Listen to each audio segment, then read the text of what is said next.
En allant à l'école, cet élève a sauvé un chat de se faire écraser. Le conducteur était furieux, alors une des lycéennes a défendu Zhejiang et a dit qu'il était en fait plutôt cool. Le nouvel élève n'avait quasiment pas dit un mot depuis son transfert. Il gardait la tête basse, toujours assis en silence. Il passait inaperçu pour la plupart, mais pas pour les filles.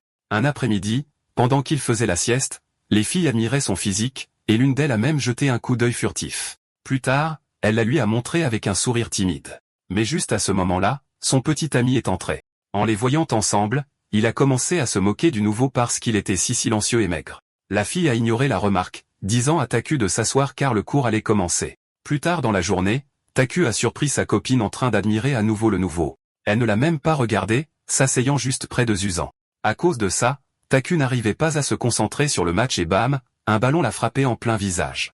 Au début, il en a ri pour garder son sang-froid, mais ce regard glacial lancé au couple a révélé sa vraie nature. Après le match, Taku a traîné le garçon qui avait lancé le ballon sur le toit et lui a rasé la tête, car personne ne l'humilie en public comme ça.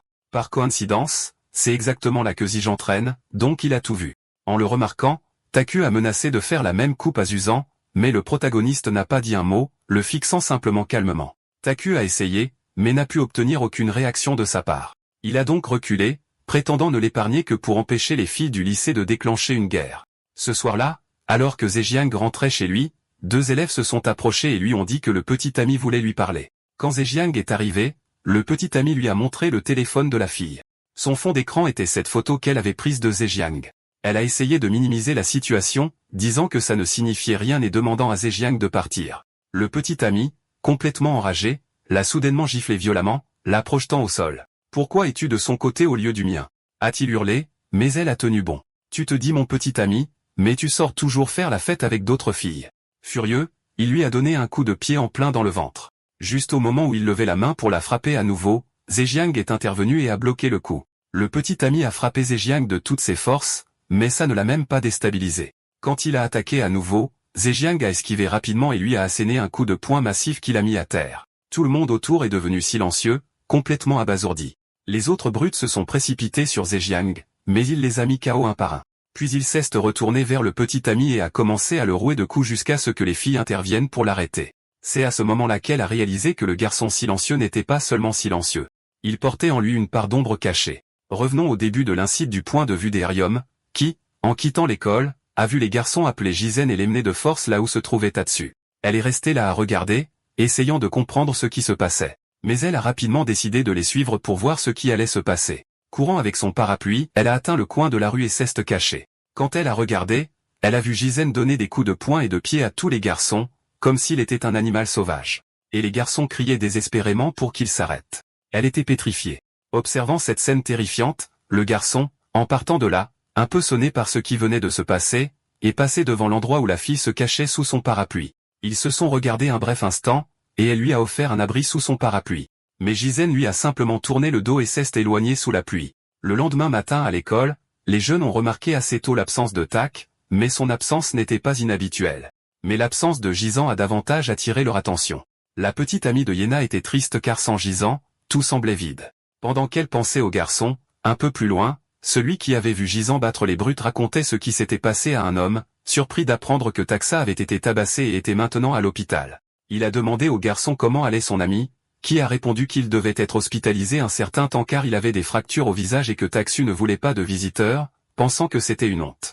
Il a aussi dit que 4 personnes avaient été frappées. Alors l'homme a demandé qui était le type capable de battre Taxu physiquement. Le garçon lui a donc dit que c'était un certain Jizen, un nouvel élève. Mais comme il ne dit rien, il ne sait rien de lui. L'homme semblait incrédule d'apprendre que 4 personnes avaient perdu contre un gamin inconnu. Un des hommes de main du type a attrapé le garçon par le cou et lui a demandé s'il s'était caché pour éviter les égratignures. Il a répondu qu'il ne s'était simplement pas approché car il trouvait que 5 contre 1 était un peu injuste, et c'est pourquoi il n'avait rien fait. Il a jeté le garçon contre le mur pendant que ce qui semblait être le chef demandé d'Oujizan avait été transféré. Il a répondu que personne ne le savait car il ne parlait littéralement jamais. Le grassouillet a giflé le garçon, le traitant d'inutile, et a demandé si ce gisant avait des caractéristiques qu'il pourrait remarquer immédiatement. Un peu embarrassé, il a répondu que Jizen est assez beau pour s'attirer les faveurs des filles avec un style de mannequin, et qu'il semble aussi être riche. Pendant qu'il parlait de son charme, le grassouillet l'a frappé à nouveau, lui demandant s'il était amoureux du garçon. Pendant ce temps, le chef essayait simplement de comprendre l'histoire de ce nouvel élève silencieux et mystérieux nommé Jizen. C'est un combattant avec une apparence séduisante. C'est un très rare. Il est devenu un peu fou en pensant à quel point Gézan est séduisant. Le lendemain, de retour à l'école pour sa routine habituelle, Gézan est allé au casier pour ranger ses affaires, et le garçon était là, l'espionnant. On lui avait ordonné d'enquêter sur le genre de type qu'était Gézan. Mais face au regard furieux du chef, il a simplement accepté d'enquêter sur le garçon.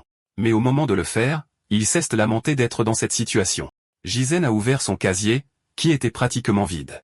Le téléphone à l'intérieur a commencé à vibrer, recevant des messages. Il a pris le téléphone pour voir les messages, qui le félicitaient et disaient qu'il avait reçu ce téléphone gratuitement. C'était un vieux téléphone, mais la messagerie fonctionnait, et la personne à l'autre bout entendrait toutes les préoccupations de Jizen. Le protagoniste a regardé autour de lui pour voir si quelqu'un l'observait, mais il n'a vu aucun des deux qui se cachait. Une fille avait donné le téléphone à Gézan et était nerveuse à propos de la situation, mais il semblait s'en moquer et a juste laissé le téléphone sur le casier et s'est éloigné calmement. Le garçon qui l'observait en a profité pour prendre le téléphone qu'il avait laissé. Alors qu'il prenait le téléphone et commençait à vérifier de quel type d'appareil il s'agissait et s'il était déverrouillé, il a été bousculé par derrière, ce qui l'a fait tomber par terre. Puis la fille qui l'avait bousculé a pris le téléphone et s'est enfuie. Et le petit garçon est resté par terre, se demandant ce qui s'était passé et qui était cette fille. Il était en colère à cause de cette impolitesse, se demandant pourquoi les brutes étaient si féroces ces derniers temps. Yuri racontait à Yena que le caniche de sa tante avait eu des chiots et qu'elle prévoyait d'en adopter un, mais que son père ne le permettait pas. Mais elle a remarqué que Yena n'écoutait pas, car elle était perdue dans ses pensées, et lui a demandé si elle s'inquiétait pour Jizen, vu que c'était le deuxième jour qu'il ne venait pas en classe. Mais quand elle a regardé devant elle, elle a vu Jizen. Il était là, debout, le regard vide. Quand Yena l'a vu approcher, elle est restée sans voix. Elle a rapidement donné ses affaires à son ami et a couru vers le garçon, lui faisant un gros câlin, laissant tout le monde surpris par ce qui venait de se passer. Les larmes aux yeux, elle a dit qu'elle s'était inquiétée pour lui a demandé s'il allait bien, et a ajouté qu'elle n'oublierait jamais qu'il lui avait sauvé la vie. Le garçon qui observait a confirmé sa déclaration selon laquelle les filles adorent Jizen, et a noté dans son téléphone des faits sur Jizen, disant qu'il arrive un peu en retard et que les filles l'aiment bien, mais qu'il ne parle toujours pas. À la fin de la journée, en quittant l'école, le protagoniste a suivi le même chemin que d'habitude, et des hommes l'attendaient à cet endroit. En voyant le garçon, ils ont remarqué qu'il se démarquait vraiment des autres. Il a fait signe à son compagnon avec un sifflement. Ils l'ont suivi avec leur scooter, l'ont encerclé, essayant de l'intimider pour qu'il ne parte pas. Ils lui ont demandé s'il était gisant, et comme prévu, le garçon n'a pas répondu. Mais son silence a confirmé que c'était bien lui qu'il cherchait. Alors, l'homme lui a ordonné de monter sur la moto car il était venu le chercher. Il a demandé à Jizen s'il avait entendu parler de Kang Duel du lycée technique d'Izio, et a dit que dès son passage en deuxième année, il était devenu une légende en atteignant le top 3 de l'école. Et il n'y a personne qui ne le connaisse, car c'est une autre dimension que l'école de Gézin, qui est un repère de nerfs, et il a dit que Kong voulait le rencontrer. Il a dit qu'il n'avait pas besoin d'avoir peur car il n'allait pas mourir pour l'instant. C'était juste une invitation. Mais le garçon est resté immobile, les mettant en colère alors qu'il commençait à lui crier de monter sur la moto. Alors un des types a attrapé son sac à dos et lui a demandé s'il voulait monter sur la moto après qu'il lui ait cassé les jambes. Il lui a dit de monter pendant qu'il était encore gentil. Jizen a simplement laissé son sac à dos et a continué son chemin. Cela a rendu les types furieux, et ils se sont rapidement lancés à sa poursuite. Le garçon est entré dans la première ruelle qu'il a trouvée sur son chemin. Un des types qui essayait de le suivre a raté le virage et s'est encastré dans le mur, mais l'autre a continué à poursuivre Jizen. Même un escalier géant n'a pas arrêté l'homme. Il a rapidement monté les escaliers avec sa moto. Alors qu'il était sur le point de rattraper le garçon au milieu des escaliers, Jizen, d'un petit coup de pied dans un sac poubelle, a soulevé le sac et l'a projeté vers le motard, le faisant dévaler tout l'escalier avec sa moto, atterrissant sur l'autre voyou qui arrivait juste après avoir heurté le mur. Voyant la moto dévaler les escaliers, l'homme a demandé à l'autre ce qu'il venait de faire. Ils se sont relevés et ont couru pour essayer d'attraper le garçon qui s'était échappé. Ils ont réussi à le voir tourner à un autre coin de rue. Ils se sont mis à courir plus vite pour rattraper le garçon. Mais quand ils sont arrivés là où il avait tourné, ils ont fait face à un autre escalier gigantesque.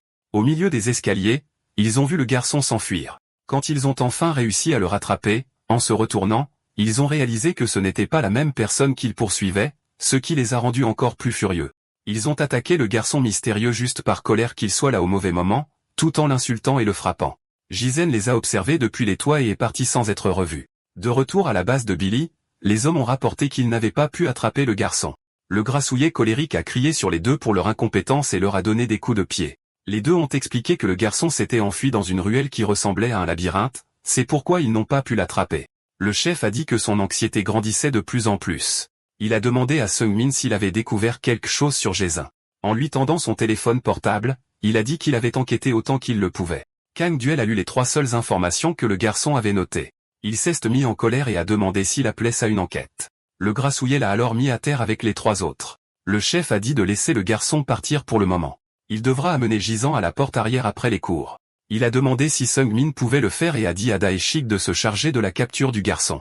Il a conclu en disant qu'il devait tout savoir sur ce garçon d'ici demain.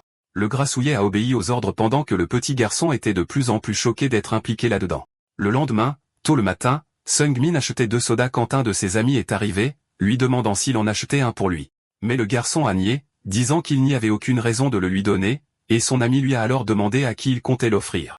En voyant passer Gisant, le garçon a compris que c'était son occasion. Il l'a suivi et l'a abordé par derrière, lui disant bonjour, lui demandant s'il allait bien et lui offrant un soda. Il a dit qu'il voulait clarifier les choses, car il aurait pu sembler faire partie du gang de taxi, mais qu'il n'était sorti avec eux que quelques fois. Et puis le jour du combat, il s'est senti revigoré en voyant Taxi se faire tabasser sans pouvoir riposter. Cela a enlevé un poids énorme au garçon, c'est pourquoi il était là pour le remercier. Mais Jae-in ne lui a prêté aucune attention et a simplement continué son chemin. C'était prévisible de la part de quelqu'un comme lui.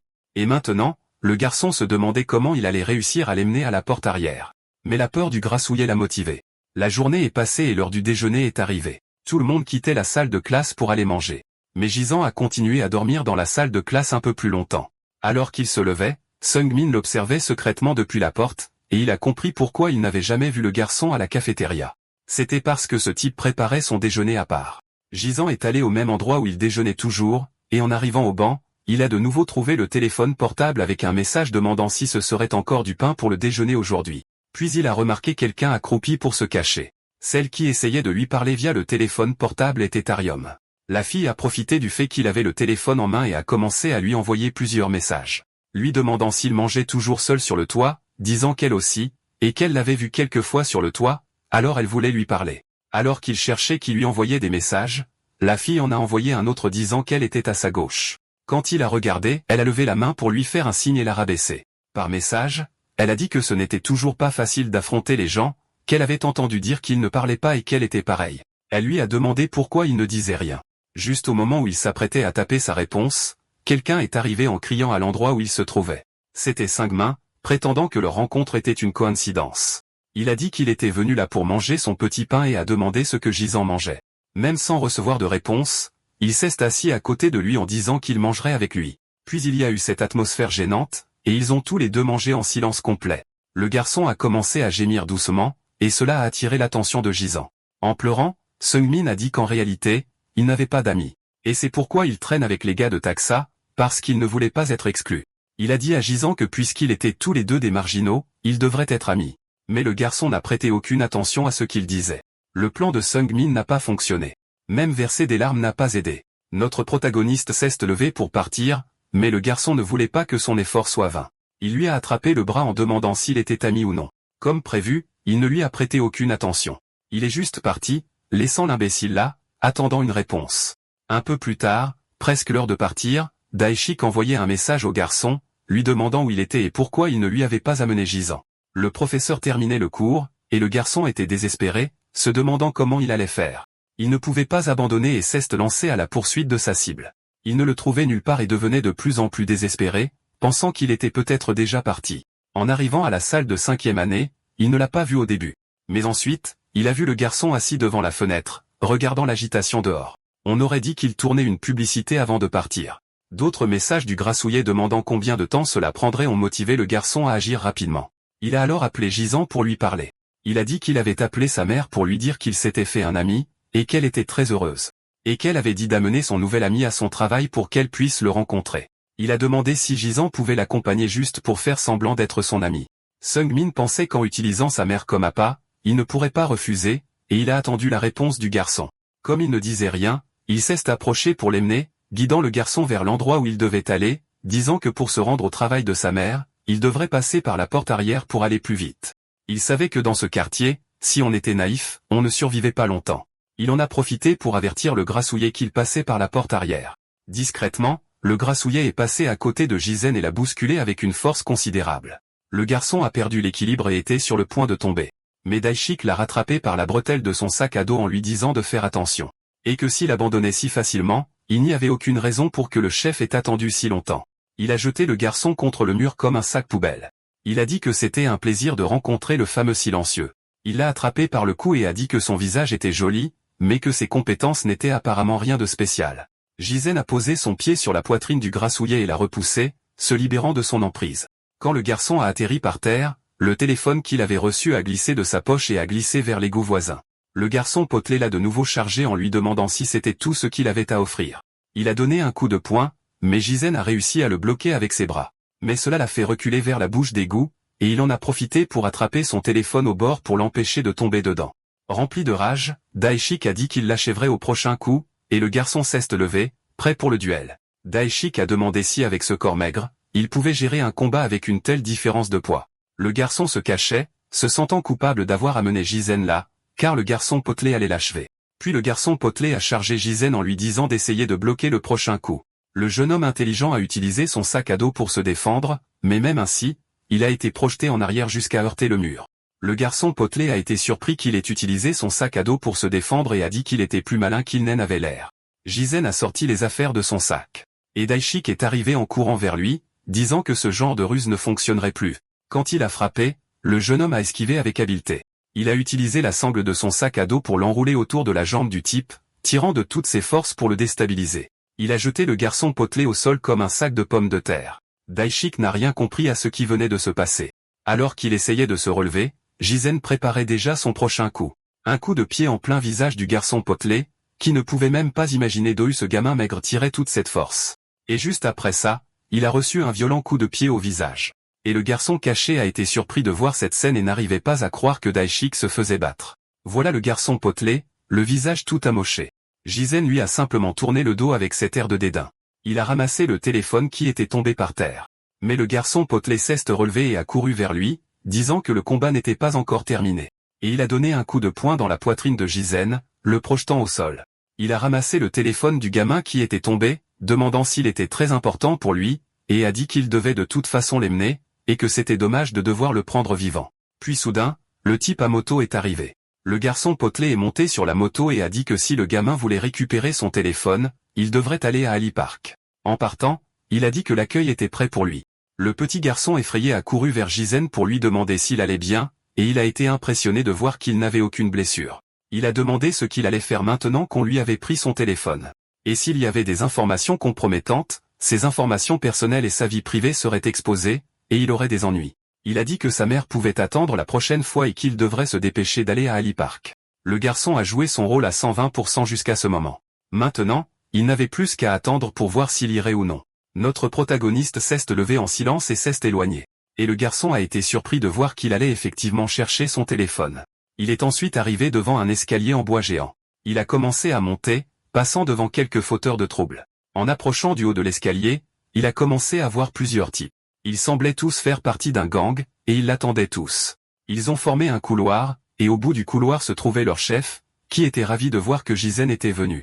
Montrant le téléphone du gamin, il a demandé si c'était ce qu'il était venu chercher. Alors Jizen s'est simplement avancé vers le type pour récupérer son téléphone, qui a dit qu'il n'avait rien trouvé de spécial car il n'y avait ni numéro ni historique d'appel. Tout ce qu'il y avait, c'était juste quelques SMS, et il provenait d'une fille qui l'observait. Mais comme il était venu juste pour récupérer ce téléphone, le garçon s'est arrêté devant lui et a tendu la main, demandant son téléphone. Alors le chef a demandé ce que c'était. Si c'était une petite amie ou quelque chose qui venait de commencer, et cela l'a rendu très curieux de l'histoire. Comme il était frustré par l'histoire, il a envoyé un message. Il a dit qu'il avait fait avancer les choses rapidement. Pendant ce temps, Erium était loin et recevait des messages du numéro de téléphone qu'il avait donné à Jizen, lui disant d'aller à Ali Park et que si elle le faisait, elle serait sa petite amie.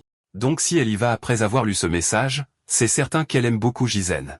Le chef a dit que si les deux devenaient un couple, il devrait lui payer quelque chose plus tard. Jizen n'a pas dit un mot. Il a simplement gardé la main tendue pour récupérer son téléphone.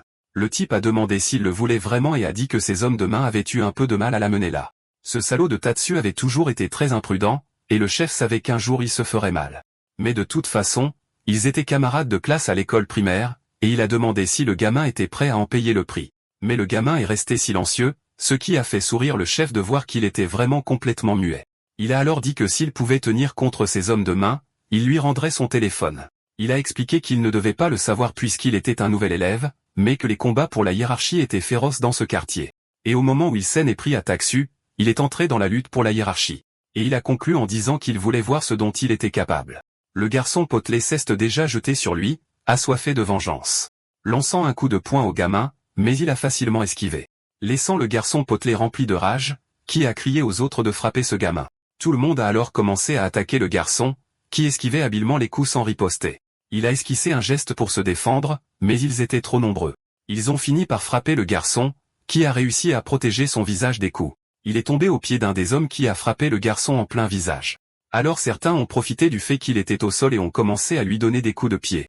Le chef se contentait de regarder le garçon se faire battre par tout le monde et se demandait pourquoi il ne faisait que se défendre des attaques. Il n'était pas sûr si c'était parce que le garçon n'était pas intéressé par la lutte pour la hiérarchie. Et un type à côté du chef a dit que le salaud, même en se faisant battre, ne poussait pas un seul cri. Il se demandait si le garçon préférait perdre la vie plutôt que de parler. Cela a rendu le chef encore plus curieux de savoir à quoi ressemblait sa voix avec cette apparence. Alors il a crié que si quelqu'un pouvait faire crier le garçon, il lui offrirait en cadeau des Nike Air Jordan en édition limitée.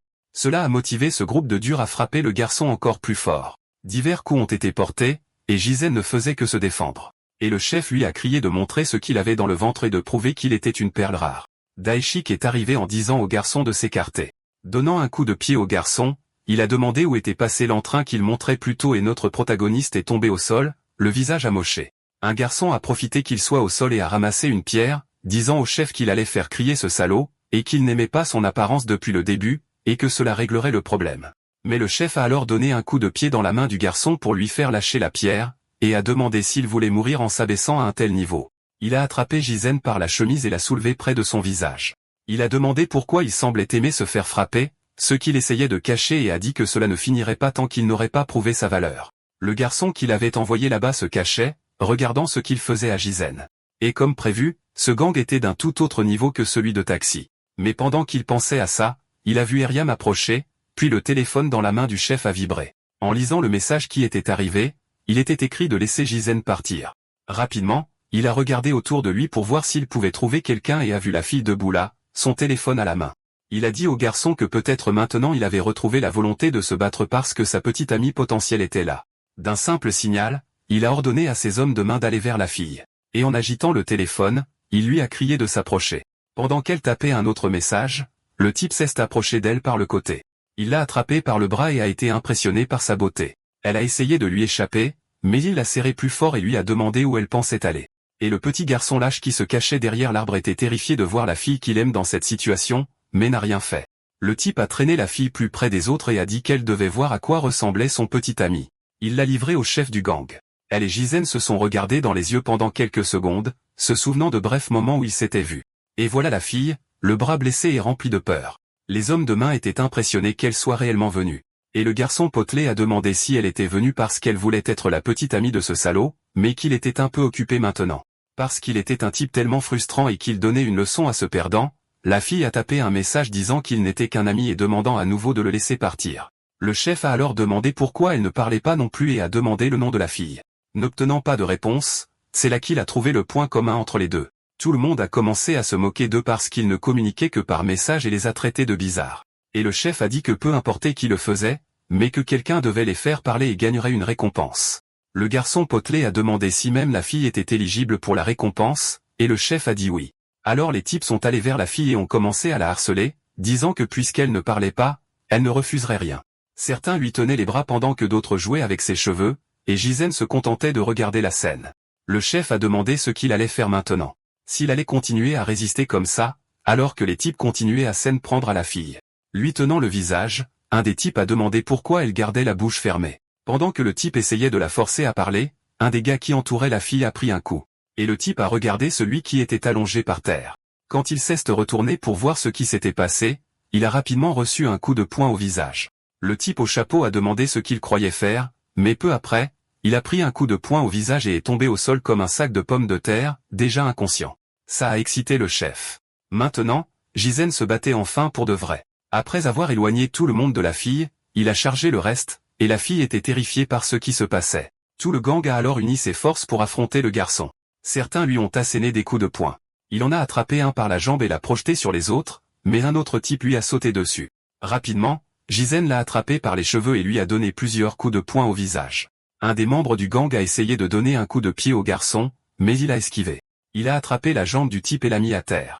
Puis le garçon potelé est arrivé en courant vers lui, disant qu'il allait mettre un terme à tout ça. Et le type avec la jambe piégée criait qu'il lâche sa jambe. Jizen lui a donné un coup de pied au menton, le mettant KO. Il s'est dégagé et est allé s'occuper du garçon potelé, esquivant le coup de poing que Daeshik essayait de lui porter. Il a pris appui sur sa jambe et a donné un coup de genou au visage du garçon potelé, mais il ne s'est pas arrêté là. Jizen a enchaîné avec un autre coup de pied au visage de son adversaire. Le chef était de plus en plus motivé, sachant que le garçon était une perle rare. Pendant ce temps, le combat entre Jizen et Daeshik continuait. Le garçon potelé l'a attrapé de toutes ses forces.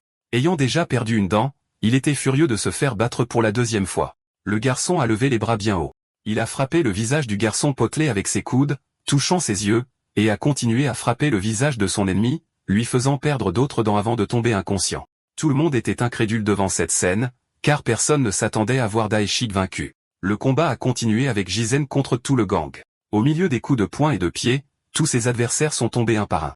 Pendant que le chef du gang regardait, impressionné par les compétences du garçon et le trouvant plus intéressant que prévu, un des membres du gang a attrapé la fille par le cou pour essayer de faire en sorte que Jason arrête de frapper ses amis. Le protagoniste, en voyant la scène, s'est souvenu de quelque chose de son passé. Une femme avec une casquette, tenue par un homme, lui criant à l'aide. Il a alors semblé devenir encore plus en colère et a marché vers eux, tandis que le type lui disait de ne pas s'approcher. Un autre type a même essayé de l'attaquer par derrière. Mais d'un seul coup de coude, il a mis l'imbécile à terre. Il s'est projeté rapidement vers le type qui tenait Arium, qui a crié de peur en voyant Jizen. Mais le cri du type fut interrompu par un coup de poing au visage. Quand il tomba au sol, Jizen ne s'arrêta pas et continua de s'acharner sur lui, lui assénant de plus en plus de coups de poing. Le chef du gang s'est alors approché d'eux et a dit à Jizen d'arrêter ça et de reprendre son téléphone, car il méritait de le récupérer. Puis le chef a invité Jizen à rejoindre son équipe et a dit qu'il ne supportait pas de ne pas obtenir ce qu'il voulait. Le garçon furieux a lâché le type et s'est dirigé vers le chef du gang, qui semblait avoir peur de lui et lui a demandé ce qu'il faisait puisque le combat était déjà terminé, insistant pour qu'il s'arrête et s'interrogeant sur ce regard. Jizen se fichait de ce qu'il disait. Il s'est juste jeté sur lui pour le frapper, mais le chef s'est mis en position de combat. Il a esquivé le coup de poing du garçon, le laissant incrédule. Puis le type a frappé le garçon au menton, le projetant en arrière. Il est tombé au sol, presque inconscient. Le chef a juste répété qu'il lui avait dit d'arrêter, et le garçon est resté allongé sur le sol, sans rien faire ni dire. Le chef du gang lui a dit de bien réfléchir à la proposition qu'il lui avait faite et qu'il reviendrait pour avoir sa réponse, et il a jeté le téléphone sur lui. Il a appelé sa bande pour quitter les lieux, et ils l'ont tous suivi immédiatement. En descendant les escaliers, le garçon potelé a demandé qui était ce salaud, et si le chef allait vraiment recruter ce punk qui ne parlait même pas, et a terminé en disant que c'était effrayant quand ses yeux se révulsaient. Le chef pensait au coup de poing qu'il avait esquivé, mais malgré tout, Jizen a réagi en un instant et a réussi à l'effleurer. Ce garçon avait un talent pour exploiter les ouvertures, donc son niveau était élevé. Et cela n'a fait qu'augmenter son envie de l'avoir dans son gang. Pendant ce temps, là où leur combat a eu lieu, Jizen et Arium étaient toujours là. Ils s'est assis sur le banc, complètement épuisés après cette bataille intense. Arium était visiblement inquiète de la situation du garçon qu'elle aime. Soudain, elle a tourné le dos et s'est enfuie en courant. Puis le téléphone de Jizen a vibré à l'arrivée de nouveaux messages. La fille disait qu'elle était allée acheter des médicaments et qu'elle reviendrait dans un instant. Il s'est souvenu de la situation dans laquelle la fille s'est retrouvée à cause de lui. Il a réfléchi un moment à tout ça et a fini par laisser son téléphone sur le banc et s'est éloigné. Le garçon qui se cachait et regardait était terrifié par Jizen, car si ça avait été à 1 contre 1 depuis le début, il les aurait tous battus. Enfin, un type incroyable a été transféré dans son école. En passant près du banc, il a vu un téléphone et s'est rappelé que c'était celui de Jizen. En voyant les messages, il a compris que Arium le lui avait donné. Et en lisant les messages, il a réalisé qu'elle l'aimait bien. Puis il a vu la fille au loin qui revenait avec les médicaments pour Jizen. Il a réfléchi à ce qu'il devait faire dans cette situation. En lâche qu'il était, il a décidé de s'enfuir. Quand la fille est arrivée au banc, elle n'a trouvé aucune trace du garçon. Et le garçon a continué de courir jusqu'à ce qu'il soit loin. Pendant qu'il courait, le téléphone a vibré avec des messages entrants. Arium disait qu'elle avait acheté les médicaments, mais qu'il était parti avant son retour et demandait si ses blessures allaient bien. Sungmin a été surpris par le cœur de pierre de Jizen, car la fille était très inquiète pour lui, et il n'a même pas pris le téléphone. Et il était indécis sur ce qu'il devait faire. La fille continuait d'envoyer des messages indiquant son nom et sa classe. Elle l'a remercié de l'avoir aidé et a demandé s'il pouvait commencer à se parler progressivement. Il devenait fou d'indécision, ne sachant s'il devait lui répondre ou ignorer les messages. S'il devait se faire passer pour Gisèle juste un instant. Puis un message est arrivé sur le téléphone de la fille. Elle a été surprise de recevoir une réponse. C'était un simple et court oui à sa question. Le lendemain, Seung-min montrait la vidéo à son ami. Gisèle se battant seul contre tout le gang. Son ami a demandé si c'était le gars qu'il appelait malchanceux, et il a répondu que oui, surpris de l'avoir vu en direct. Le garçon a dit que maintenant il allait gagner une grande popularité après ça. Et le garçon était en colère parce que la fille qu'il aime, Eryom, semblait apprécier ce crétin. Et pourtant, il rejetait la fille et ne savait plus quoi faire. Alors qu'il devenait fou, son ami a dit que s'il publiait ça sur YouTube, ça ferait des millions de vues. Alors il allait prendre la vidéo. Et il s'est enfui, et Seung-min l'a poursuivi, lui demandant de rendre son téléphone. En courant, il a bousculé un gars, faisant tomber sa pince à cravate et s'est rapidement excusé. Il avait bousculé Kim Jin-woo de 2e année, le numéro 2 du lycée Baekdong. En reconnaissant le gars, le garçon s'est empressé de ramasser la pince qui était tombée et a dit qu'il la remettrait en place. En tremblant, il l'a remise en place, et le gars a giflé Seung-min au visage, lui a tourné le dos et est parti. Le grand costaud qui accompagnait le dur à cuire a dit au garçon de bien se tenir. L'ami de Seung-min lui a demandé s'il allait bien, et le garçon en colère a dit qu'il s'était fait frapper à cause de lui. Son ami a dit que c'était incroyable que ça se termine par une seule gifle parce que ce salaud était célèbre. Ils étaient tous des combattants de dingue. Son ami a souligné quelque chose de plus important. Yena s'est approché de Gisèle en lui demandant ce qui lui était arrivé, vu son visage couvert de bandages. La popularité du protagoniste irritait le garçon effrayé. Aryom et Yena étaient toutes les deux folles de lui. En parlant des Aryom, elle passait par là aussi. Il a essayé de charmer la fille, mais elle ne lui a prêté aucune attention et a continué son chemin. Comme prévu, pour se rapprocher d'elle, il devrait se rapprocher de Gisant. Pendant qu'il réfléchissait à la façon d'aborder la fille, son ami se cachait avec son téléphone. Publiant la vidéo du combat de Gisant contre le gang sur YouTube, les garçons harcelaient le gamin qui s'était fait raser les cheveux par Tatsu. Ils lui ont dessiné un visage sur la nuque et ont dit qu'il était plus joli maintenant. Gagamin était triste de toutes ces moqueries, mais ce n'était pas encore fini. Un des garçons a dit qu'il devrait marcher à reculons à partir de maintenant. Et de peur de se faire frapper, le garçon a fait ce qu'ils lui ont dit. Il marchait sans savoir où il allait, guidé par les deux garçons. Jusqu'à ce que soudainement, le sol sous ses pieds disparaisse. Il a alors perdu l'équilibre et a commencé à tomber dans les escaliers. Alors qu'il était sur le point de heurter le sol avec son dos, Gisèle l'a rattrapé, sauvant le garçon d'une grave blessure. Yena, qui était avec le protagoniste, a demandé si Gagamin allait bien. Mais quand elle a vu le coup du garçon, elle n'a pas pu retenir son rire, même s'il disait avoir été la cible des brutes. Essayant de retenir son rire, elle s'est excusée auprès de lui. Comme on pouvait s'y attendre, Gisèle n'a trouvé aucun humour à la blague, et mentalement, Gagamin l'a remercié. Plus tard, dans le gymnase de l'école, pendant que l'un gardait la porte, deux autres se battaient à l'intérieur.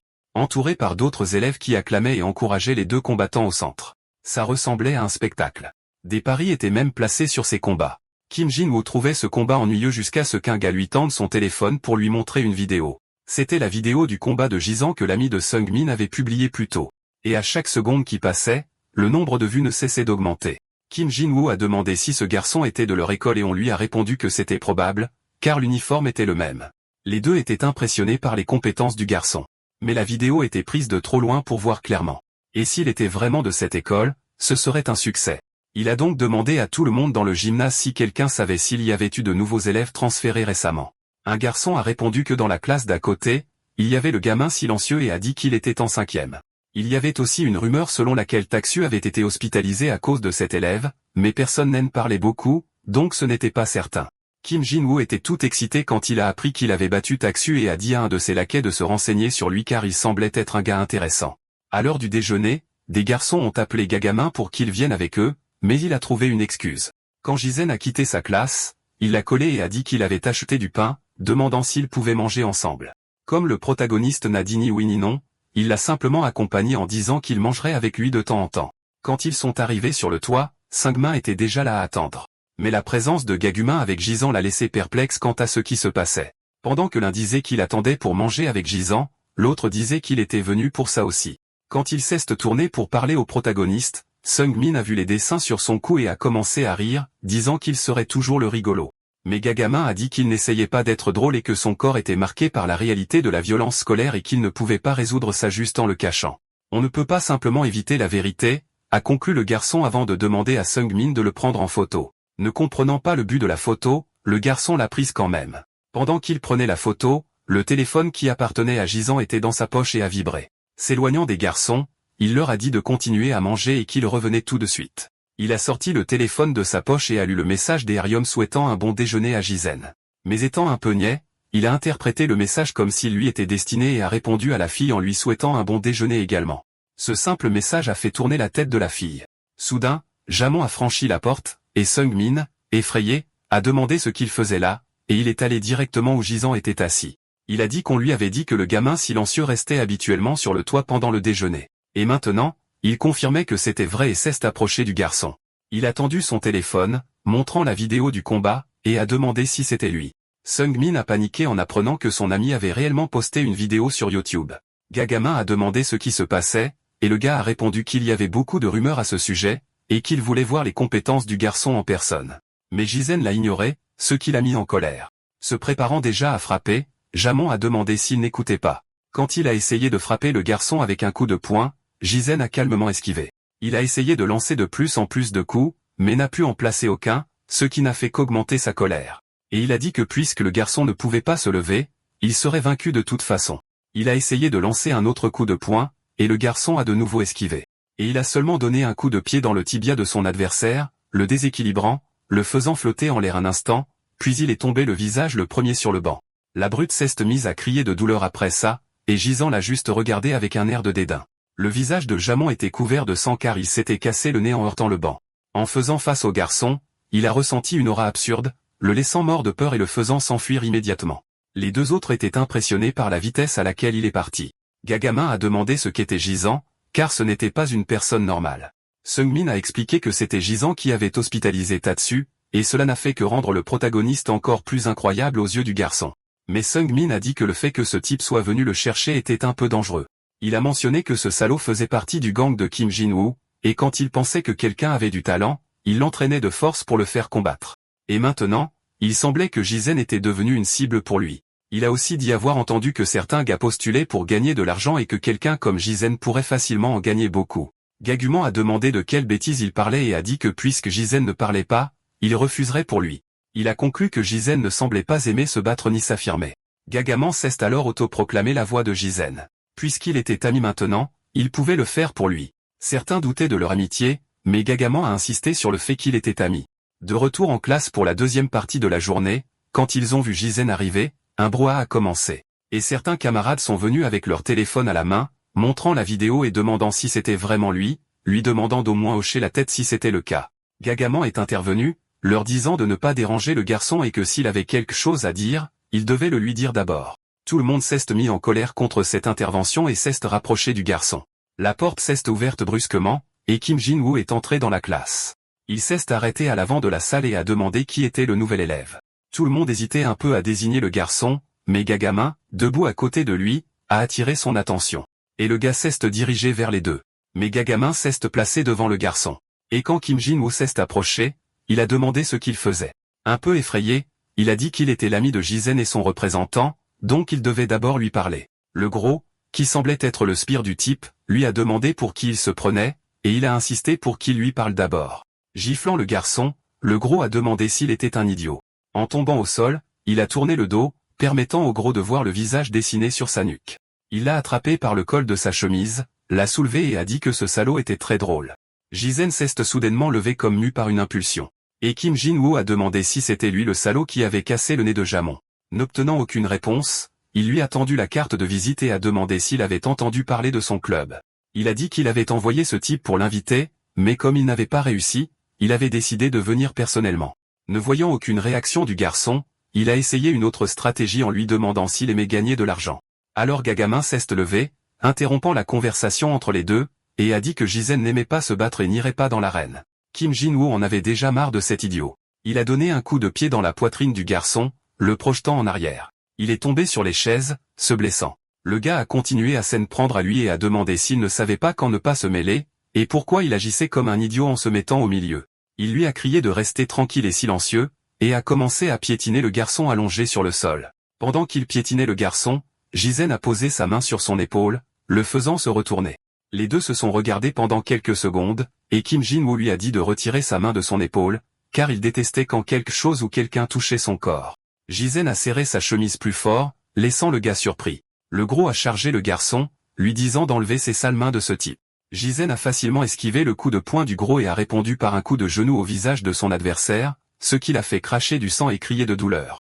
Et peu de temps après, il est tombé par-dessus les tables et les chaises. Mais il n'allait pas accepter cette défaite facilement.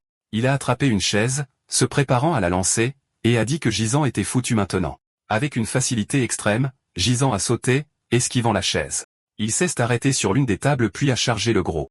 Il a couru jusqu'à être très proche et lui a donné un coup de pied au visage, le projetant au sol comme s'il n'était rien.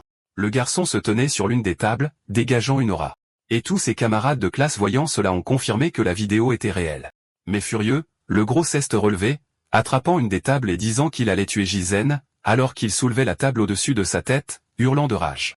Le professeur est entré par la porte et en voyant la scène a demandé ce qui se passait. Il a dit au garçon de laisser la table et l'a réprimandé pour s'être battu en classe. Il a demandé pourquoi Gisèle était sur l'une des tables. Kim Jin-woo a dit que c'était juste une blague pour dissimuler. Il s'est tourné vers Gajimin, l'appelant un agent, et a dit qu'il le contacterait pour parler à Gisèle. Il s'est dirigé vers la sortie, en disant qu'il le reverrait. En passant devant le professeur, il lui a juste tapé sur l'épaule et lui a dit de commencer le cours. Plus tard, quand les cours étaient finis, Gajimin racontait à Seung-min ce qui s'était passé plus tôt et que cela ressemblait à une scène de film. Ils n'ont même pas pu toucher Gisèle, et le garçon a regretté de ne pas avoir vu cette scène en direct. Il a demandé pourquoi Gisèle n'avait pas encore quitté l'école et on lui a dit que le professeur lui avait demandé de rester. Même s'il n'a pas donné le premier coup, le combat a eu lieu dans l'école, donc il avait peut-être des ennuis. Pendant que les deux réfléchissaient à ce qui pourrait se passer à l'école, le professeur a offert du thé vert au garçon, même si ce n'était pas une saveur que les jeunes apprécieraient. Il a commenté au garçon que l'atmosphère de cette école était très différente de son ancienne école, et que lorsque son père a dit qu'il le transférerait dans un endroit comme celui-ci, il était contre.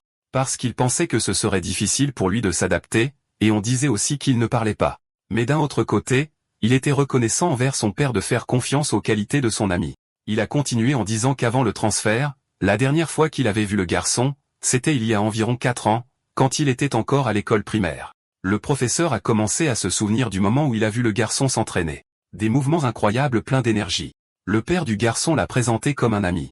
Avec une grande politesse, le garçon a salué le professeur. Et à l'époque, le professeur trouvait incroyable que son père ait transformé une partie de leur maison en salle de sport pour le garçon. Peu de temps après, ils sont sortis boire un verre pour célébrer ces retrouvailles. Le professeur a dit au garçon qu'à cette époque, il était brillant et plein d'énergie, et il ne savait pas ce qui s'était passé entre-temps pour qu'il finisse dans un endroit aussi misérable. Il a aussi mentionné qu'il avait demandé la compréhension du professeur, mais que le garçon devrait surmonter les problèmes avec les élèves par lui-même. Car la raison pour laquelle son père l'a élevé fort n'était pas seulement pour entraîner son corps. Il a terminé en disant qu'un jour il surmonterait ce silence. Une pluie soudaine a surpris tout le monde en rentrant chez eux. Seung-min a dit à son ami que maintenant il devait s'inquiéter de Kim Jin-woo puisqu'il n'y avait aucun moyen d'attirer Gisèle. Le téléphone portable qu'il avait pris à Gisèle a reçu un autre message. Aryom demandait s'il avait un parapluie. Ne sachant pas quoi faire, il a demandé pourquoi elle posait la question. Elle a répondu qu'elle était devant la papeterie et lui a dit de venir. Le garçon y est allé, imaginant déjà qu'elle aurait un parapluie. Quand il a vu la fille debout devant la papeterie, cela n'a fait que confirmer ses pensées. Elle attendait Gisèle. Il a commencé à être rongé par les doutes. Devait-il amener Gisèle à elle ou non?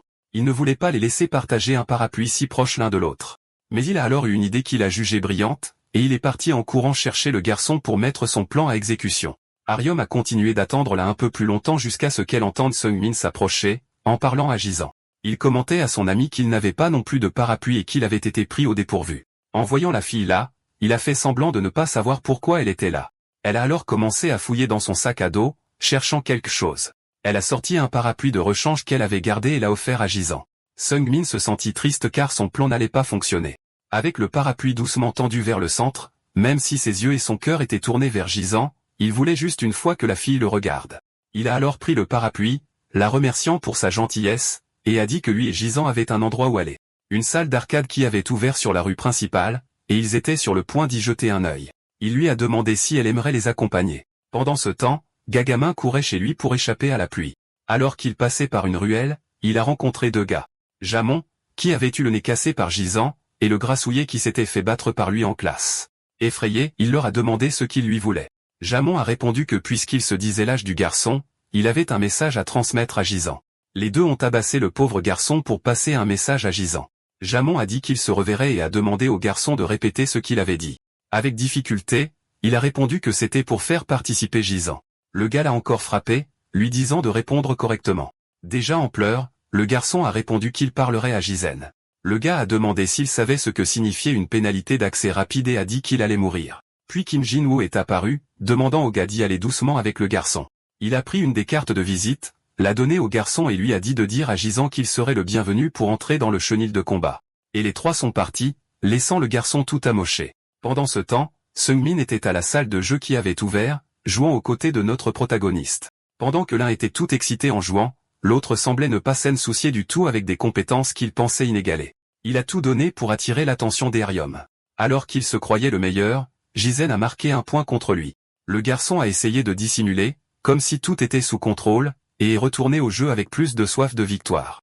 Et le protagoniste a joué comme si c'était la chose la plus facile au monde, marquant un autre point dans le jeu. Le garçon fut surpris par les talents de son ami et dit avec confiance qu'à partir de maintenant il ne le ménagerait plus jusqu'à ce que le jeu se termine sur un score de 13-0. Gisant n'a même pas laissé le pauvre gars marquer un point. Il a dit à Aerium de jouer une fois, pensant qu'elle ferait l'expérience de la froideur de Gisant, espérant qu'elle serait complètement dégoûtée de lui. Les deux ont alors commencé le match. Un match de touches subtiles qui n'était pas très rapide jusqu'à ce que Aerium marque son premier point, laissant Seung-min furieux contre le garçon. Se demandant où était passé ce joueur d'avant, la fille, très dévouée au jeu, a marqué un autre point.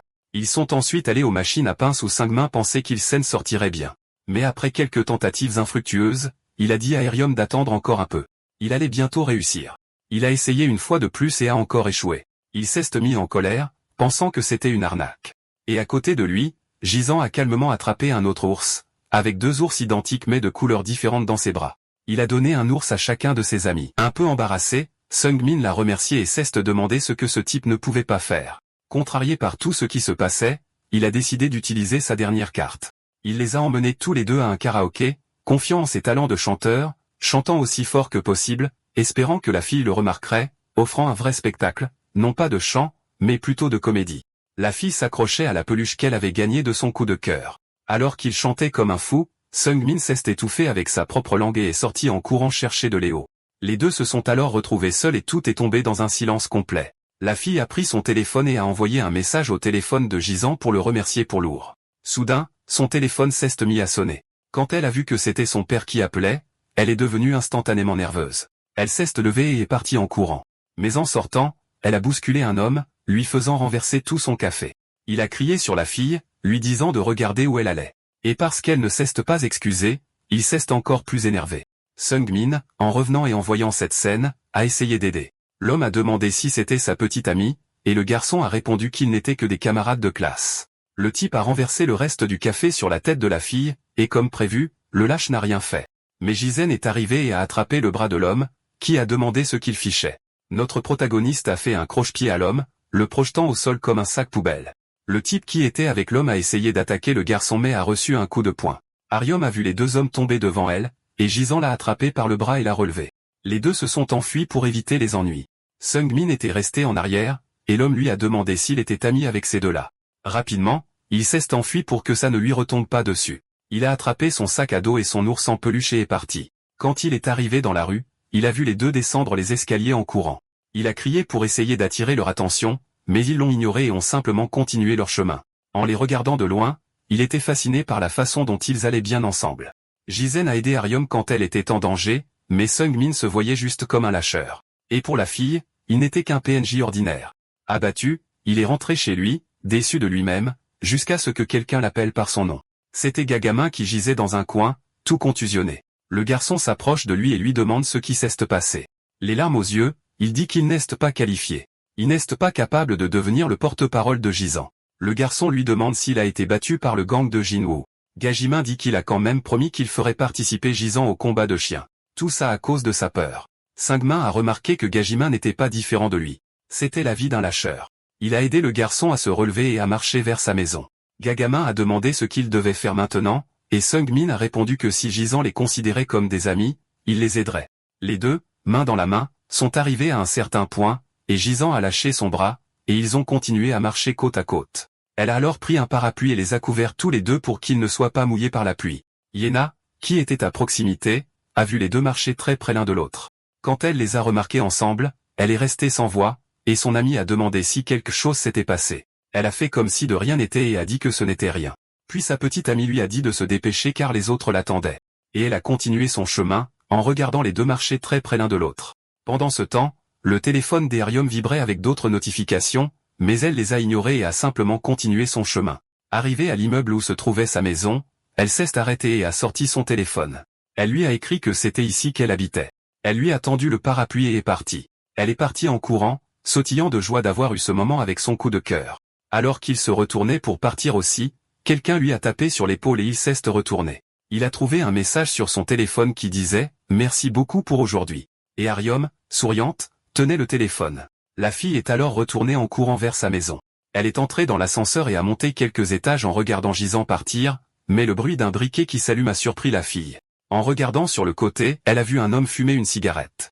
La regardant, il lui a demandé ce que c'était que ces bêtises. Arium est restée silencieuse, la tête baissée. Le lendemain, de retour au lycée, Seung-min maudissait Gagamin pour avoir trahi Gisant, et le garçon se lamentait de l'avoir fait et disait qu'il méritait de mourir. Il a continué à le frapper et à l'humilier pour ce qu'il avait fait, disant des choses pour essayer que Gisant ait pitié de lui. Il a demandé au soi-disant porte-parole quand Gisant devrait participer et a répondu que ce serait samedi soir à 21h au gymnase. Et il a dit que si Gisant ne se montrait pas, il serait tué par le gang. Les deux ont essayé de faire comprendre aux garçons à quel point ils étaient dans le pétrin et combien ils avaient besoin de son aide. Mais le protagoniste est simplement parti, et ils sont restés sans savoir s'il irait ou non. Gagamin était désespéré, pensant que tout était fichu. Puis, samedi soir au club de combat, les concurrents se sont affrontés férocement, s'attaquant avec une grande force. Et à chaque coup, le public qui regardait applaudissait. Les deux garçons étaient terrifiés que cela se passe à l'intérieur d'une école, et ils se demandaient si Gisant se présenterait. Tout le monde devenait fou avec les combats en cours. Un véritable échange de coups de poing entre les deux concurrents. La foule, à chaque ouverture offerte par l'un des adversaires, criait à l'autre d'en profiter. Et le combattant a suivi les conseils et a porté les coups. À travers les caméras, un homme regardait les combats depuis une zone VIP. Finalement, ce match s'était terminé, et c'était enfin l'heure de l'événement principal. Le type était curieux de voir si Jason se présenterait. Il pensait que le garçon était un type calme et gentil, mais en réalité, c'était un combattant. Il ne savait pas sur qui parier, Lee Ta-sung ou Jason.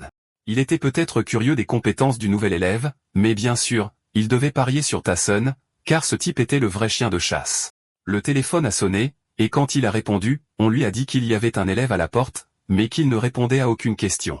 Le professeur savait que c'était Jason, alors il a simplement dit de le laisser entrer. Il a jeté un coup d'œil par la fenêtre et a vu le garçon arriver, et il était certain que son courage était louable. Le courage d'être un agneau sacrificiel. Le combat en cours s'est terminé avec Min Cheol comme vainqueur. Kim Jin-woo voulait savoir où était Gisant car le combat principal approchait. Ses sbires ont alors mis la pression sur les garçons pour savoir si Jason venait ou non. Et que s'il ne se montrait pas, les deux se battraient contre Ta-sung. Puis la porte du gymnase s'est ouverte. Tous les yeux se sont tournés vers la porte pour voir qui était arrivé. Il était là, le nouvel élève Jae-jin. Tout le monde était incrédule qu'il soit réellement venu. Même les deux étaient choqués quand il est arrivé. Ils sont allés féliciter le garçon d'être venu leur sauver la vie.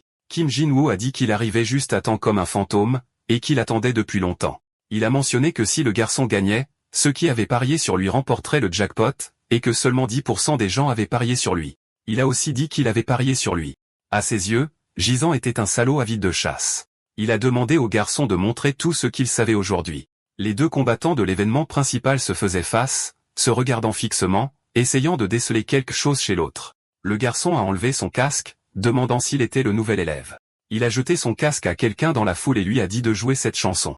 Il a enlevé sa chemise et a dit qu'il était temps que le spectacle commence. Les deux se sont positionnés, prêts pour le combat, et ils ont commencé à échanger des coups. Gisèle esquivant toujours tout, il a rendu un coup de poing et l'adversaire s'est défendu. Ils ont continué à tester leurs compétences et leurs limites respectives. Entre les coups de poing et les coups de pied, seul Ta-sung encaissait les coups. Après seulement quelques petits échanges, il a découvert. De tous les gars qu'il avait affrontés jusqu'à présent, le niveau de Jae-sung était différent. Aujourd'hui, c'était à vous glacer le sang, mais il ne se laisserait pas intimider. Juste au moment où il finissait de penser ça, il a reçu un coup de poing au visage. Gisant a réussi à profiter de la brève ouverture lorsque Ta-sung a baissé sa garde. Alors le protagoniste n'a pas ralenti.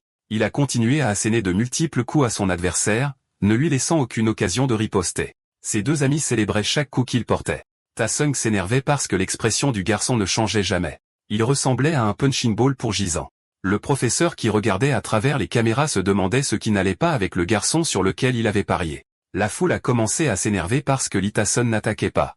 Ils ont demandé d'augmenter le volume de la musique pour voir si le garçon serait plus motivé. Tel un chœur, ils se sont mis à crier le nom du garçon.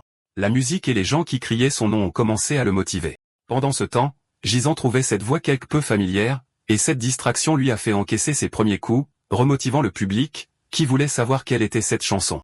Un garçon a répondu à un autre que c'était Ayla Khan, un groupe de filles très populaire en ce moment. Gizan s'est souvenu d'une fille lui disant que lorsque son groupe débuterait, il deviendrait le petit ami d'une pop star. Dans le passé, la fille lui a demandé ce qu'il pensait de cette histoire, et elle a dit que les producteurs lui garantiraient ses débuts si elle restait sous contrat. Elle était impatiente de savoir si elle pourrait y arriver. Ses amis l'ont appelée pour sortir. Il lui a dit que peu importait ce qu'elle choisirait. Pour lui, ce serait la bonne réponse. La fille était très contente de ses paroles et a remercié le garçon. Elle a dit qu'il était la seule personne sur qui elle pouvait compter, qu'il était son sanctuaire. Puis les acclamations de la foule l'ont fait se reconcentrer sur le combat. Étant distrait, il commençait à encaisser une série de coups. Ses amis ont commencé à s'inquiéter de la raison pour laquelle il agissait ainsi. Et Ta-Seung a commencé à penser que Jae-Sung n'avait rien de spécial, qu'il était juste très prudent avant. Il est devenu totalement confiant quant à sa victoire dans ce combat maintenant. La foule criait son nom sans arrêt, et la musique qui passait à la radio a fait perdre le contrôle du combat au garçon. Il était constamment repoussé, et ses amis ne savaient pas comment l'aider. Puis ils ont réalisé que c'était peut-être la musique forte qui le distrayait. Ils sont allés demander de baisser la musique. Le garçon lui a dit de s'occuper de ses affaires. Et Seung-min a dit que Gizan ne pouvait pas se concentrer à cause de la musique. Alors ils se sont moqués de lui, disant que le silencieux n'était tout simplement pas assez fort pour gagner. Gaguma a alors attrapé l'enceinte et s'est enfui en courant. Ils ont même essayé de l'attraper, mais le garçon a réussi à éteindre la musique. Dans l'esprit du protagoniste, des moments de son passé défilaient. La fille rompait avec lui et disait qu'elle ne voulait plus avoir affaire à lui. Et qu'à partir de maintenant, il ne se reverrait plus. Elle a dit qu'elle en avait marre. Elle lui a tourné le dos et est partie, laissant le garçon l'appeler. Il a appelé la fille désespérément jusqu'à ce que la sécurité l'éloigne de là. Pendant qu'il était perdu dans ses souvenirs, Ta-Seung continuait de lui porter des coups. Il était sur le point de terminer le combat, il ne lui manquait que quelques coups de plus. Et c'est ce qu'il a fait, assénant quelques coups de plus au garçon, qui est tombé à genoux sur le sol, la fille dans ses pensées. Quand Ta-Seung a porté le coup final pour terminer le combat, tous les spectateurs ont pensé que le combat était terminé. Mais quand il a vu le coup de pied arriver, il a rapidement esquivé. Alors il a semblé que son esprit s'était réinitialisé, et il a redynamisé tout son corps, chargeant son adversaire avec tout ce qu'il avait, lui assénant un coup de poing au visage qu'il a cloué au sol. Le public a été choqué par cette force absurde. Jae-Sung ne s'est pas arrêté et a de nouveau donné un coup de pied au visage de son adversaire, faisant cracher du sang à son rival et le laissant désespéré, ne sachant pas ce qui se passait. Kim Jin-woo savait déjà que le combat était joué. Alors ceux qui encourageaient le garçon ont commencé à applaudir tandis que les autres se taisaient. Ta-Seung était complètement perdu car il était en train de gagner le combat quelques secondes auparavant. Mais maintenant, il se faisait rouer de coups comme s'il n'était rien. Le garçon avait un regard et une aura terrifiants.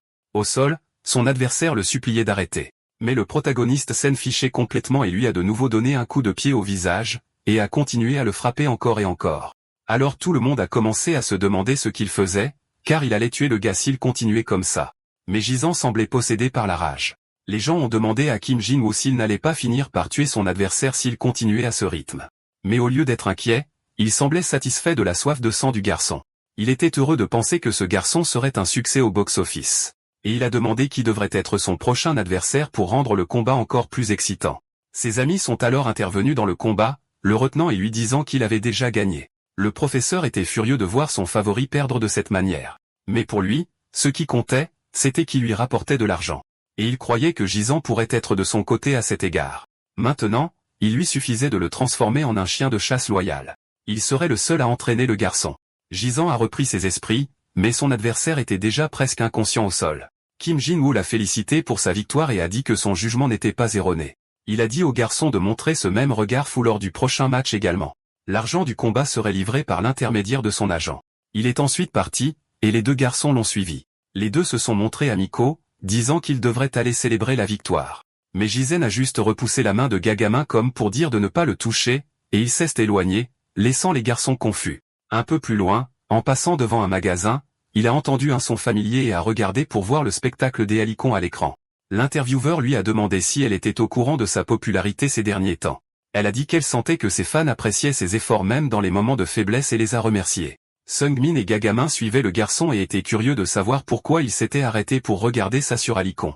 Puis ils se sont souvenus que Jisan avait agi bizarrement après avoir entendu sa musique. Ils pensaient qu'il la détestait et ne pouvaient pas imaginer qu'elle puisse avoir des détracteurs. Seungmin a été choqué de voir que Gagamin était un fan de la chanteuse. Il a ignoré le garçon, disant qu'il s'y attendait de sa part. Mais il a ensuite révélé qu'il était aussi un fan du groupe. Quelque temps plus tard, Jizen est arrivé à la plage, et les deux garçons ont continué à le suivre là-bas. Le protagoniste s'est assis sur un banc et a admiré la mer. Gagamin a demandé à son ami s'il ne devrait pas aller lui parler, mais Gagamin a dit que ce n'était pas une bonne idée. Le garçon a insisté, disant que s'il était ami, il devrait faire quelque chose. Gagamin a dit qu'il avait quelqu'un en tête qui pourrait le réconforter, et il se demandait s'il devait le faire ou non. Alors qu'elle dormait déjà, le téléphone d'Arium a commencé à sonner. Elle s'est réveillée et a vu le message de Jizen lui disant d'aller à la plage devant le phare. La fille a enfilé une tenue et a essayé de partir discrètement. Elle est passée devant son père affalé sur la table, endormi après avoir trop bu. Puis soudain, il a commencé à jurer dans le vide et la fille a eu peur. Mais ce n'était qu'un rêve et peu de temps après, il s'est de nouveau évanoui. Elle a réussi à quitter la maison pour aller retrouver son béguin. Là, sur la plage, Gagamin a demandé qui Seungmin avait contacté et il a répondu que c'était une fille. Son ami a été surpris d'apprendre qu'il envoyait des messages à des filles. Il a commencé à expliquer qu'en fait, Arium ne savait pas que c'était lui qui envoyait les messages, et que c'était le téléphone qu'elle avait donné à Jisan parce qu'elle voulait communiquer avec lui par ce biais. Mais quand il a pris le téléphone, il a répondu à certains messages en se faisant passer pour le garçon. Et au fond de lui, il savait qu'il devait le rendre, mais il ne pouvait pas. Gagamin a posé sa main sur l'épaule de son ami et lui a demandé si elle lui plaisait. Il a dit qu'elle lui plaisait avant, mais que maintenant il connaissait sa place. Son ami lui a alors donné une poussée et lui a dit de le rendre rapidement. Le garçon s'est approché de Jizen, qui était toujours assis sur le banc, et lui a tendu le téléphone. Il s'est excusé et a dit qu'il avait agi un peu comme lui, et qu'il avait aussi envoyé un dernier message demandant au garçon de ne pas rejeter Arium. En partant, il a dit qu'il allait très bien ensemble. En regardant le téléphone, il a vu un message de la fille disant qu'elle était presque arrivée. Et pour la première fois, il s'est senti nerveux face à la situation. Arium courait pour retrouver son bien-aimé. Quand elle est arrivée, Gagamin, qui était caché, a été émerveillé par la beauté de la fille. Pendant qu'il disait que les deux allaient bien ensemble, son ami se lamentait d'avoir perdu la fille de ses rêves. Gagamin a dit qu'il se faisait tard et qu'il devrait rentrer chez eux. Il a invité Seungmin à dormir chez lui pour jouer aux jeux vidéo. Les deux sont partis pour laisser un peu d'intimité aux tourtereaux. Le silence régnait en ce lieu, seulement le bruit de la mer. Arium a écrit un message disant qu'elle avait été surprise de recevoir un message et qu'elle attendait une réponse du garçon. Il a répondu en disant qu'il pensait à elle. Elle a essayé d'entamer une conversation sur le bruit de Léo, mais il n'a répondu qu'avec un emoji.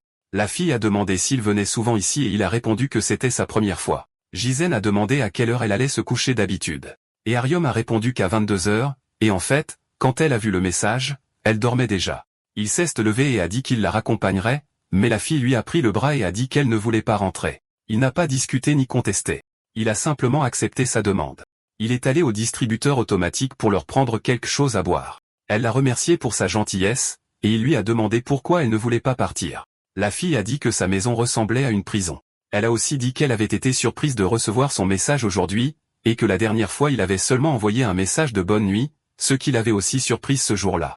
Parce que soudainement, il avait envoyé un message disant bonne nuit. Jisan a vérifié son téléphone pour les derniers messages, et il y avait un message de bonne nuit de la veille qui avait été envoyé par Seungmin. Mais Jisan n'a rien dit à ce sujet. La fille a continué en disant qu'elle traversait un moment très difficile ce jour-là, mais que ce message avait été comme un petit mot d'encouragement, lui disant de tenir bon. Et elle était très reconnaissante à ce moment-là et a décidé de poser une question au garçon. Elle lui a demandé pourquoi il ne parlait pas. Il a commencé à penser aux raisons et s'est plongé dans ses souvenirs. Son ex-petite amie qui semblait l'avoir abandonné, tandis que les gardes de sécurité ne le laissaient pas passer et menaçaient de l'arrêter. La fille a couru vers lui et l'a serré dans ses bras de toutes ses forces. Elle a dit qu'elle s'était entraînée à rompre avec lui tant de fois pour rester aussi froide que possible. Mais maintenant, en voyant son visage, elle ne pouvait pas le faire. Elle ne pouvait pas le quitter, même si cela signifiait ruiner sa vie. Et elle a demandé à Jizen ce qu'elle devait faire. Il a dit que peu importe ce qui arriverait, il serait toujours là pour elle et lui a dit de ne pas pleurer, que tout allait bien. Au sommet du bâtiment, les observant tous les deux, se trouvait Gobon San, le PDG de Bongsan Entertainment. Revenant à la réalité, il a répondu à Arium en disant que les mots d'une personne pouvaient pénétrer votre âme et tout arrêter. Elle est devenue un peu pensive et a dit que c'était très philosophique. Elle a dit qu'elle ne savait pas ce qui se passait avec lui, mais elle pensait que sa raison n'était pas aussi simple que la sienne. Le garçon a demandé quelle était la raison pour laquelle elle ne parlait pas. Calmement, elle a répondu que c'était simple. Ses mots étaient sales, tout comme ceux de son père. Elle a réalisé que la façon de parler de son père faisait partie d'elle et a reconnu que c'était une raison stupide. Gisèle l'a invité à se promener sur la plage. Comme on pouvait s'y attendre un samedi soir, cette zone était assez bondée. Dans un bar devant lequel il passait, une discussion a commencé à l'intérieur. Un groupe de gars a commencé à s'en prendre à un garçon un peu plus jeune que parce qu'il buvait dans cet endroit. Le garçon, confiant, a répondu qu'il pouvait boire car il paraissait plus mature pour son âge. L'arrogance du garçon a mis tout le monde en colère. C'était Kang Duel, le chef du gang qui voulait recruter Gisèle, qui était là et a dit qu'il voulait juste boire en paix. L'un d'eux a demandé où étaient les laquais de Duel et pourquoi il était là tout seul. Le garçon a répondu qu'il préférait laisser les gamins se reposer pendant les vacances et que c'était plus simple pour lui ainsi. Le type lui a dit de dégager de là, en disant que s'il ne le faisait pas, il en subirait les conséquences. Se moquant du type, il a demandé si les vétérans du lycée des Edo l'avaient harcelé pour qu'il ait autant de haine. Ils l'ont traité de mesquin pour être resté bloqué sur ses idées. L'un d'eux a tout renversé de la table, disant qu'il était impatient de le frapper. Se levant et en voyant la table valser sur eux quatre, il a dit que, premièrement, il n'avait jamais eu peur de se faire battre. Tout le monde, à l'intérieur comme à l'extérieur, a remarqué qu'une bagarre était sur le point de commencer. L'échange de coups, 1 contre 4, a commencé. Kang Duel semblait se battre pour de faux avec des enfants jusqu'à ce que, au milieu de ses mouvements, son regard croise les cheveux bleus de Gisèle. Il a souri et a dit que c'était un plaisir de le voir ici. Il était très heureux de voir son ami. Il a dit qu'il était sur le point de lui rendre visite, mais qu'ils se sont rencontrés par hasard ici. Il a serré dans ses bras le garçon qui ne comprenait rien et a dit que c'était le destin. Les types qui se battaient avec lui dans le bar sont arrivés en courant et ont demandé si Gisèle était du même gang que lui. Il a demandé s'il ne pouvait pas le deviner juste en regardant. Il a dit que lui et Gisèle étaient amis. Mais les types se fichaient de cette amitié. Gisèle a placé Ariom derrière lui pour la protéger, et les types ont commencé à attaquer avec haine, disant qu'il allait tuer ses racailles. Pendant que le chef de gang frappait l'un des types, un autre s'est approché de Gisèle en disant que s'il était ami, les deux devaient se faire tabasser. Mais le protagoniste a facilement mis à terre l'agresseur. Les deux se sont battus ensemble contre ce groupe, s'avertissant mutuellement quand quelqu'un était sur le point d'être pris par surprise. Et avec ça, ils les ont tous mis à terre en quelques secondes. Ariom pensait que Gisèle était au sommet d'un mur très haut, mais elle a réalisé que parfois, le garçon descend du mur pour aider quelqu'un. Il semble même très froid. Mais en réalité, il n'est pas froid du tout. Tout le monde se bat pour ses propres désirs par pur égoïsme. Mais Gisèle était au-delà de ça. Il se bat pour quelque chose qui dépasse sa propre volonté, par désespoir. Puis l'un des types a sorti un couteau et s'est approché du garçon par derrière. Sans qu'il s'en aperçoive, le type s'est approché suffisamment pour le frapper. La fille a crié désespérément pour essayer de l'avertir. Son compagnon de combat l'a prévenu de se baisser. Il l'a fait immédiatement et a esquivé le coup. Et puis le chef de gang est arrivé avec un coup de pied sauté au visage de son adversaire. Il a maudit le type pour avoir eu l'audace de sortir une arme contre seulement 2 adversaires. Que les gens sans talent comme lui sont toujours comme ça quand ils ont des ennuis. Ils ont ensuite mis à terre tous ceux qui ont essayé de les frapper. Le garçon a demandé à Gisèle s'il ne pensait pas qu'il formait une excellente équipe. Comme il s'était bien occupé de tout le monde, Gisèle a regardé Ariom et a vu ses yeux remplis de larmes. Le type a demandé si elle avait eu peur et a dit que ce n'était rien. Alors le protagoniste l'a frappé au visage, et il a demandé ce qui se passait bon sang. Sans rien répondre, Gisèle l'a de nouveau frappé à l'estomac. Il est tombé au sol et a dit qu'il avait fait tout ça juste pour voir Gisèle se battre pour de vrai. Le protagoniste était sur le point d'en finir, mais le garçon a levé les mains et a dit qu'il se rendait et qu'il ne voulait pas se battre contre lui parce qu'il était du même côté en ce moment. Il s'est excusé pour la manière dont ça a été fait, mais ce n'était qu'un test. Et il l'a réussi avec brio. Puis il a demandé à Gisèle d'être son ami et de rejoindre son gang. Mais le garçon lui a simplement tourné le dos et est parti avec Ariom. L'autre les a suivis, disant que les deux s'étaient pas mal rapprochés pour être ensemble à cette heure de la nuit, et qu'il était satisfait car il sentait qu'il avait joué un rôle dans cet événement. Il a dit que comme il en devait une à Gisèle pour l'aide qu'il lui avait apportée, il leur montrerait un endroit où se reposer au lieu d'errer sans but. Les deux étaient hésitants mais l'ont suivi.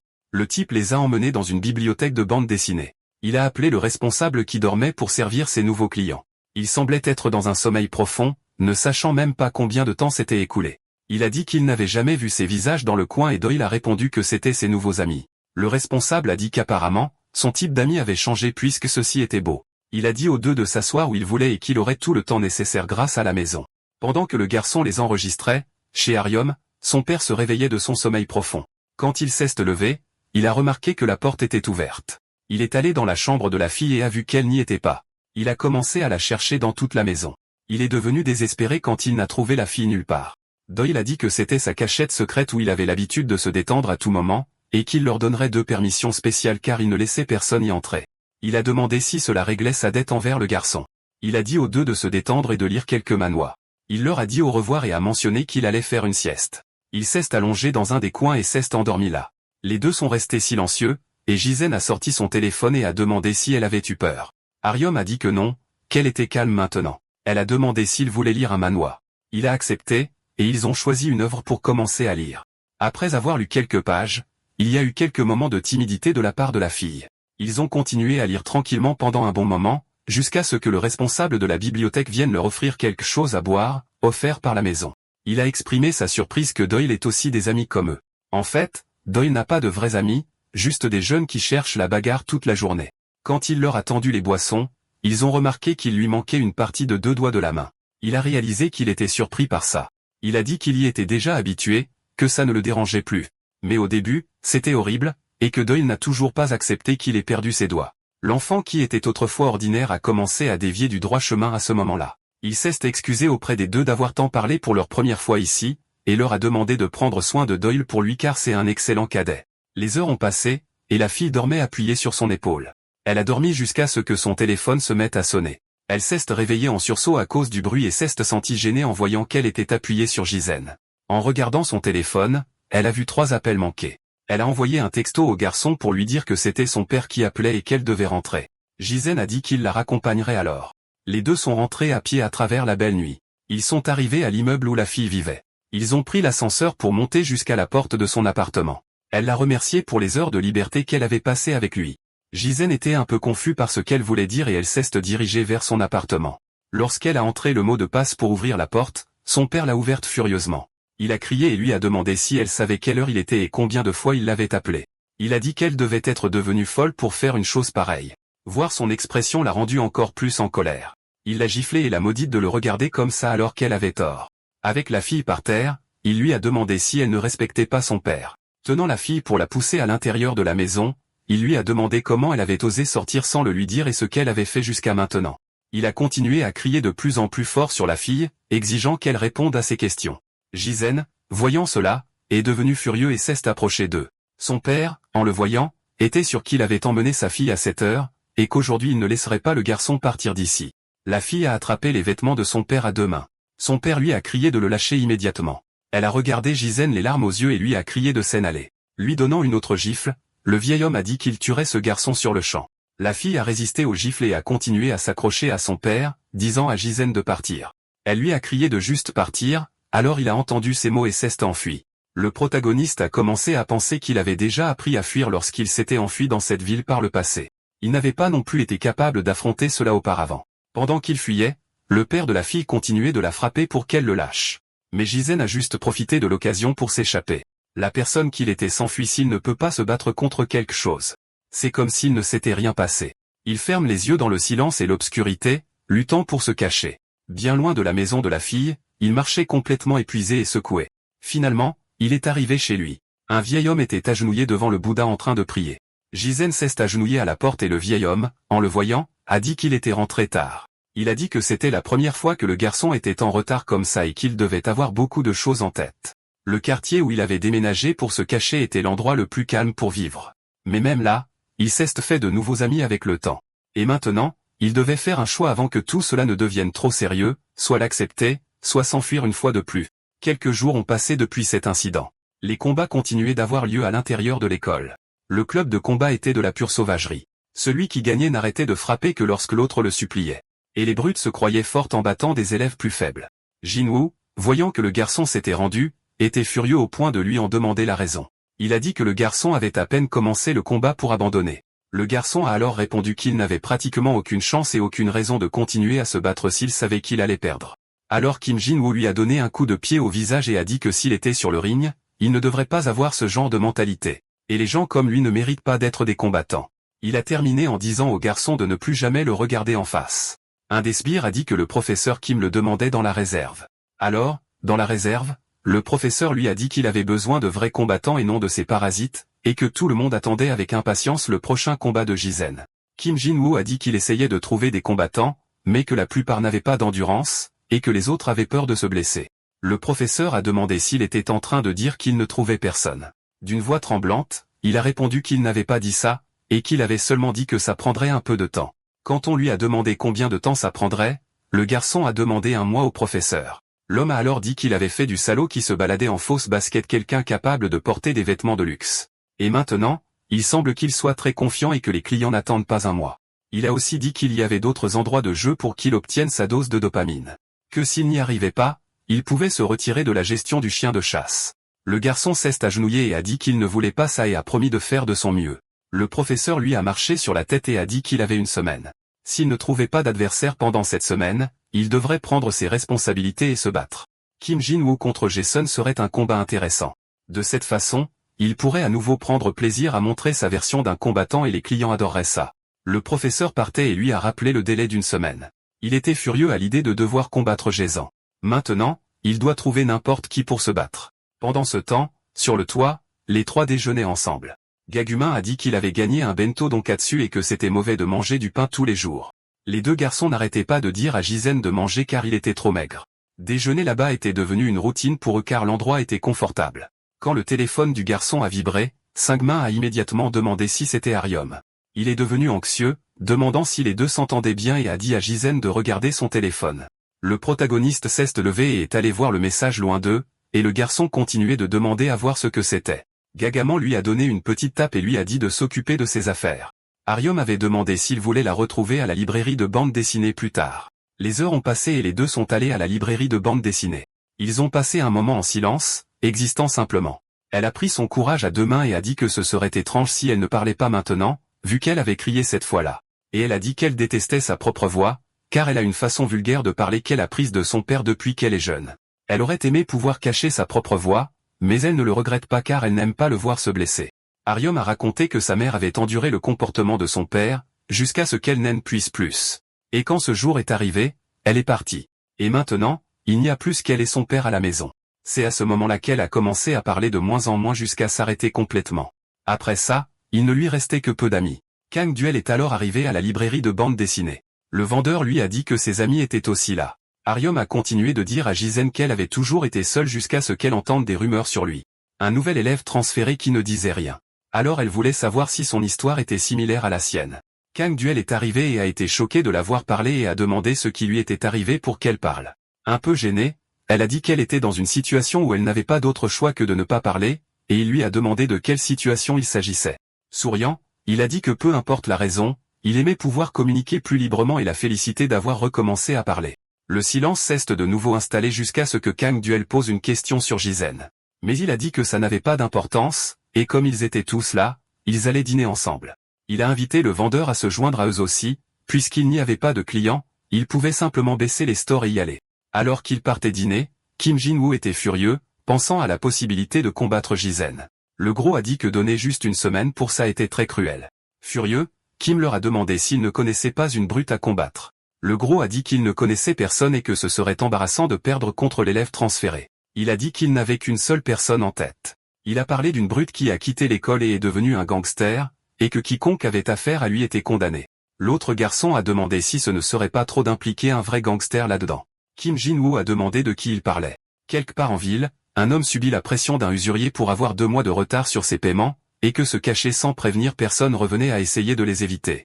L'homme en pleurant dit qu'il essaie de payer. Alors, ciseaux en main, le type demande si c'est vraiment vrai puisqu'il a été surpris dans un casino et emmené là-bas. Désespéré, l'homme a dit qu'il était là pour essayer de gagner de l'argent pour rembourser la dette. Et avec un seul jackpot, il pourrait payer le montant total. Il a dit qu'il avait rêvé de ses ancêtres et sentait que quelque chose de grand allait se produire dans sa vie.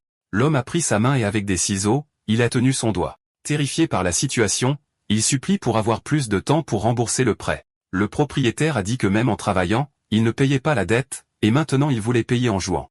Il demande si quelqu'un ici lui paraît être un idiot. Le voyou qui lui tient la main dit que ça va piquer un peu, et qu'il est un maître dans ce domaine, donc il finira ça proprement et avec précision.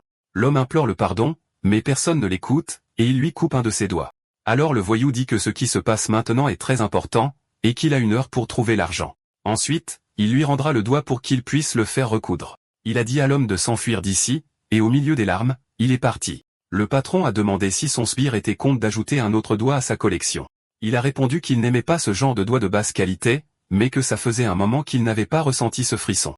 C'était le type que le gros avait en tête pour le combat, Zhang Zitezambet, qui a coupé un doigt d'un élève de la même classe qui jouait de la guitare dans le groupe de l'école. Son ami a dit que ce type était déjà trop fou. Il a continué en disant qu'après ça, il a fait un séjour en maison de correction et est devenu un gangster en sortant. Kim Jin-woo était excité et a demandé s'il y avait un moyen de rencontrer ce type. Même le gros qu'il avait suggéré était choqué par la possibilité de l'appeler. Le garçon était ravi à l'idée d'un combat entre le Simba devenu gangster et l'invincible élève transféré. Et il a dit qu'il n'était pas en position de faire la fine bouche, qu'il soit un gangster ou un tueur. Il devait juste faire en sorte que ça arrive. Pendant qu'il planifiait ce combat, les quatre sont sortis dîner quelque part. Young s'est plaint de ne pas aimer sortir, et Kang Duel a dit qu'il ne pouvait pas pourrir dans le magasin Mamao tous les jours. Kang Duel a commenté qu'à un moment donné dans le passé, Young avait été sur scène, et le garçon a dit que ça faisait longtemps. Ariom a dit que c'était juste une phase, et Kang Duel a demandé si le garçon était dans un groupe puisqu'il était un excellent guitariste. Puis il a changé de sujet, demandant s'il voulait manger de la nourriture de rue ou de la nourriture chinoise. Une voiture est passée et a repéré les quatre marchands dans la rue. L'usurier et son sbire étaient dans la voiture, et il a demandé de s'arrêter un instant car il avait des amis à saluer à proximité. Il est sorti de la voiture et a dit qu'il revenait tout de suite. Puis il s'est mis à crier, appelant Young. En se rapprochant, il a dit qu'en le voyant, il n'était pas sûr, mais que maintenant il confirmait que c'était bien lui. Pendant que le type parlait du temps qui avait passé, le garçon, en le voyant, est devenu désespéré. Il a reculé jusqu'à percuter Kang Duel, qu'il a retenu pour essayer de comprendre la situation. Le gangster a demandé s'il avait vu un fantôme pour avoir si peur.